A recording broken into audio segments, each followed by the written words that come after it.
Good day, my wonderful dear students. I am Mr. Olawale Benishola, your commerce teacher. Welcome to another interesting lesson brought to you by Gosa Virtual Learning. Today, we will be exploring an essential topic as usual within the YX syllabus. Guess what? The topic is what? Home trade, with a specific focus on retail trade. We will dive into the functions of retailers, factors to consider when starting a retail business, reasons for success or failure, and various types of retail outlets. Don't waste your time. Join me on this journey. As usual, you should get your writing materials ready. We will be starting with our lesson objectives. By the end of this lesson, you will understand the following as a student. You will understand the key functions of a retailer in the distribution chain. Identify crucial factors to consider when starting a retail business. Recognize reasons behind the success or failure of a retail business. Differentiate between small scale and large scale retailing. Identify and understand various types of retail outlets. Let's kick up today's show by defining the meaning of a retail trade. What exactly is a retail trade?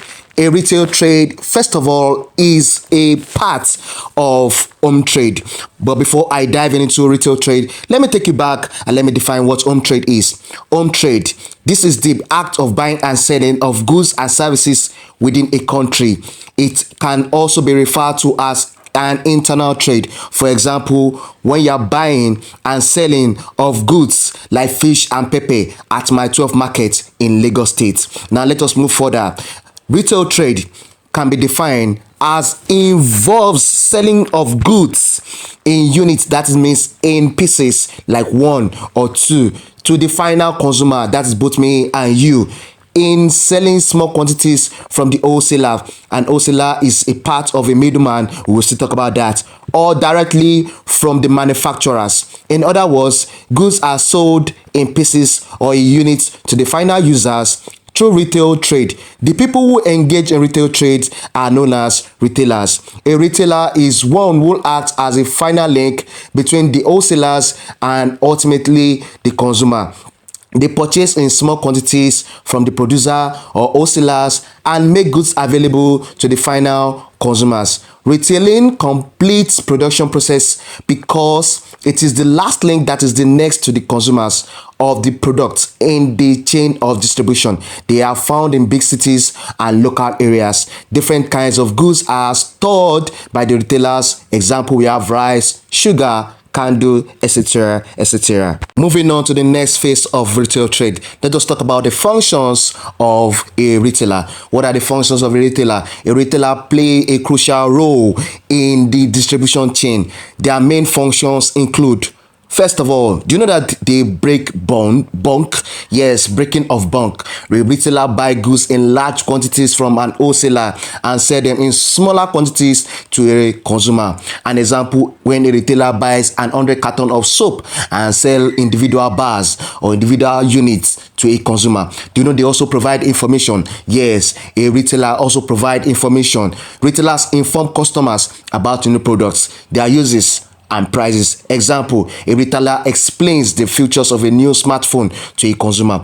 Do you also know that the old stock? A retailer maintain varieties of goods to meet customers' demands. Example, a grocery store keep different brands of rice in stock. Do you know that they also extend credit?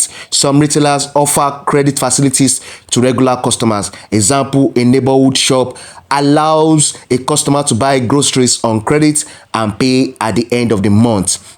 Do you know that they also offer after-sales service? Retailers often provide services like installation, repairs, and returns. Example, an electronic stores that offer free installation for purchase of an air conditioner. Or you can also talk about products like Samsung or Infinix, like phones, and so on and so forth. You can go back when you have issues with your devices. Other functions include purchase of goods from the wholesaler. Goods are stocked in varieties. Provisions of credit facilities to customers, provisions of after-sales services, transportation and delivery, provision of information to the wholesalers, door-to-door selling, provision of technical advice to the customers, selling in units to the customers. Let me just explain a few of the ones I've just mentioned. Provisional after sales service, which I've mentioned earlier on. Let's talk about door-to-door selling. The customers do not need to go too far a distance as the retailer ensures the goods are brought to the doorsteps of the customers. An example, we have Jumia, which is an online retail outlet. Provision of technical advice to customers. What does this mean? It can also give expert advice to the customers on how to use a product which it sells. Selling in units to customers, which was part of the definition we spoke about a retailer. It is the duty of the retailer to sell goods in units to the customers. An example, we have a cube of sugar. It's time to proceed to another dimension, another aspect, another universe of a retail trade. Now, we are going to be talking about factors to consider in starting a retail business. Now, this implies on what are the necessary things you need to look at before you start up a retail business. As I've said earlier on, as I've defined a retail business, the number one thing you need to look at is location. Choosing a location with high foot traffic and easy accessibility. Example, setting up a convenience store near a residential area or busy streets. Let us look at the capital. Capital is the second factor you should consider before you start up a business. Ensure you have sufficient and enough funds to cater and cover initial cost and sustain operation. Example, calculating the cost of rent, inventory, equipment, and working capital for the first few months. We have target market. Who are the people you want to sell your product or service to? Identify your potential customers and needs. Example, a bookstore near a university with target students and academics. We also have competition. You should also consider your competitors. Analyze existing business in that area and find your unique selling points. This has been a problem with other retailers that they're just starting without looking at their competitors. If there are many general stores, consider specializing in organic products, which will make you different from other competitors. The next one, we have legal requirements. You must obtain necessary license and permit. An example, registering your business with the Corporate Affairs Commission, CAC, and obtaining a tax identification number will save you a lot of time against the law. I am not done yet. Other factors you should consider are the nature of goods. The nature of goods should be considered. Some goods are perishable while some are technical. Example, we look at industrial goods. Source of supply. Who are your suppliers as a retailer? Who will be your major point of supply? Decisions as to where to get supplies to replenish your stock is equally important. Does one rely on the wholesaler or directly from the producer who makes those products or services? A decision should be taken on this in order to reduce the cost of transportation and logistics. We also have pricing policy. In setting up a retail business, one should consider whether to charge low or high price depending on the market. He has to consider whether to give discounts or not. Should we look about the structure of population and location of the shop, which I've explained earlier on under the factors, but I want to go deeper because this is one important thing you need to understand as a retail business. The structure of the population and the location of shop should be considered. Business should be located where there are many potential buyers and where they can easily be located. Advertising strategy inciting a retail business. The best advertising strategy that will create awareness for the product that will ensure increase in sales should also be considered. We also have terms of payment. What kind of payment do you want your customers to be paying you? The retailer should consider whether he will grant credit facilities or sell on cash and carry basis. I am not done yet. Other things you should think about before you start a retail business are based on experience. Do you have the technical knowledge to start a business as a retailer? What about choice of outlet? The type of outlet should be taken into consideration. Decisions should be taken as to whether hawking or market store or urban store will be preferred for the kind of business you want to do. Now, let us move to another level. There's something I want you to know. Starting a business is not always rosy. You are not expected to just be making profits every time. There are some aspects that you will realize some stages in failures. This is what we want to talk about. What are the reasons that you might experience failure as a retail trader? The first thing you should look at, number one, poor location. Setting up shop in an area with low foot traffic or inconvenient access. can make it possible that you have a low patronage for your business in wherever locality which your shop is. The second one we are looking at is inadequate capital. Yes, running out of funds before the business becomes profitable. That's why as part of what you should have, as part of the factors of what you should have before starting a retail trade is having a adequate capital and funds to run the business. We also have mismanagement, lack of proper accounting, inventory control, or staff management. We also have ignoring customer feedback, failing to address customer complaints or suggestion can bring a lot of failures. We have intense competition, unable to differentiate from competitors or compete effectively. These are one of many reasons why you will fail in a retail trade. We are progressing. This is another aspect of a retail trade. Do you know that a retail trade is divided into two? Yes, we have the small scale and we have the large scale. Take note, small scale and large scale. So I'm going to be breaking them down for you. Which one of them belong to the small scale and which one of them belong to the large scale. But before that, let me quickly explain what a small scale retailing are. These are retail units which are small scope of operation in terms of mode of operation and capital availability.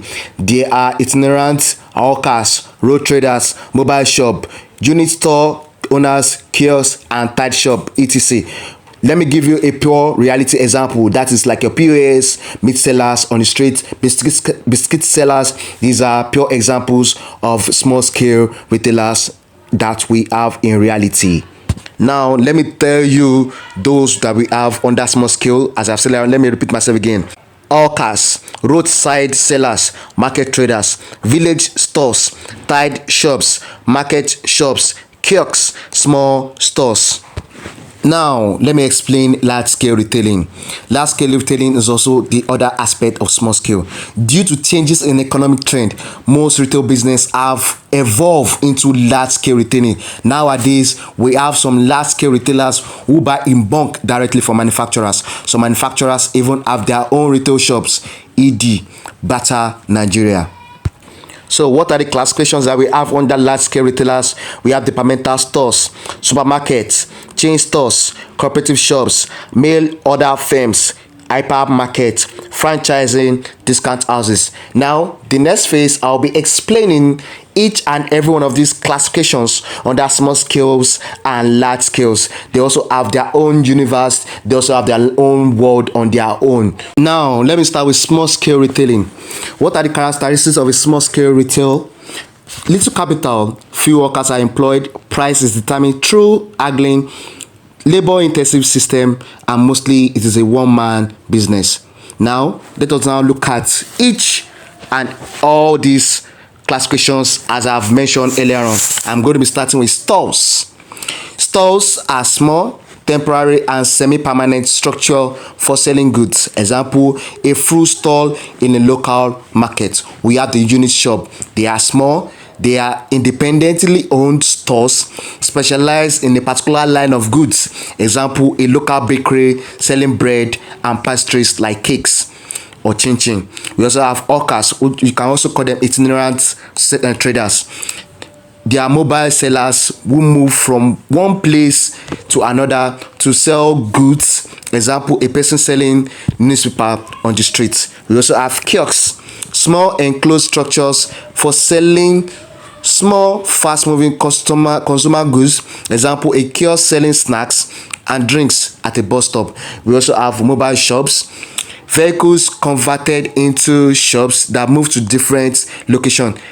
Example, a van selling ice cream or yogurt in different neighborhood. You can see them around with their little ringing tone. We also have the supermarket. Well, I'm about to move into the large scale. Now, let us talk about large scale. I've defined what large scale traders are, but I'm going to go deep into the classifications. Number one that we are going to look at is supermarkets. They are large self-service stores selling a wide varieties of food and household goods. Example, we have ShopRite, Spar supermarket. The next one we're looking at is chain stores. Multiple retail outlets owned and operated by the same company. Example, the body shop branches across different locations. We have our departmental stores, that is our next one. They are large retail establishments offering a wide range of products organized into separate departments. We have Palm Shopping Mall in Lagos. We have shopping malls too also. That's our next one that we are looking at. They have large buildings on complexes containing various retail stores, restaurants, and sometimes entertainment facilities. An example, Ikeja City Mall in Lagos. The next one that we're looking at is what? Hypermarket. They are very large retail facilities combining a supermarket and a departmental store. An example, we have wholesaler stores or cash and carry outlets. The next one I'm looking at is mail order business. These are retailers that sell products through catalogs or online platform and deliver directly to customers. Example, we have Jumia or Konga online shopping platforms. Now we are moving on to the next phase. That is our WAEC revision questions. For every questions, you have to take your time, relax, and think about the answers before you proceed. Thank you as we move on. Question number 1 coming from year 2019, which goes like this. Which of the following is not a function of a retailer? Breaking bulk, holding stock, manufacturing goods, providing information. Take your time. What's your answer?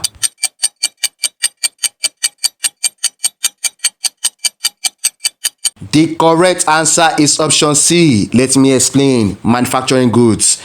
Retailers primarily distribute goods. They don't typically manufacture them. Options A, B, and D are all important functions of a retailer. Next question. What is the term for a retail outlet that sells a wide varieties of goods organized into different departments? This one is coming from year 2020. Option A, supermarket. Option B, departmental store. Option C, chain store. And option D, hypermarket. Take a moment to consider this.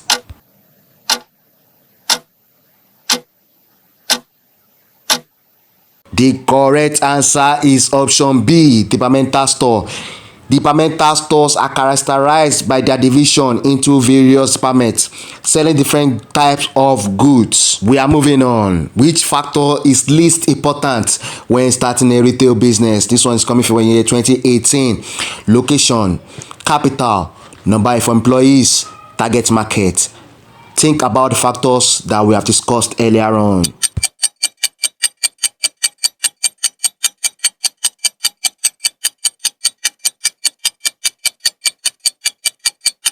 Wow, the correct answer is option C, number of employees. Let me explain why staffing is important. It is not as crucial as location, capital, or understanding your customer target market when starting a retail business. What type of retail outlet is best described as a small, enclosed structure for selling fast-moving consumer goods? This one is coming from year 2018. Option A, we have unit store. Option B, stall. Option C, kiosk. And option D, mobile shop. Consider the characteristics of each type of outlet. Was your answer?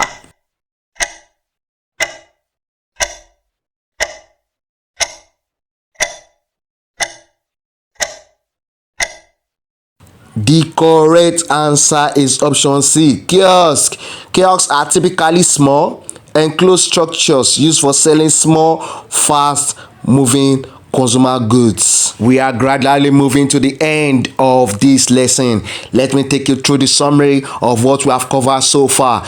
In this lesson, we have covered the functions of retailers in the distribution chain, important factors to consider when starting a retail business, factors for the success or failure of a retail business, the difference between small scale and large scale retailing, various types of retail outlets from unit shops to hypermarkets. Now, let me tell you this. Do you know that understanding retail trade is crucial in our daily lives? Let me tell you something. As consumers, we interact with various types of retail outlets regularly.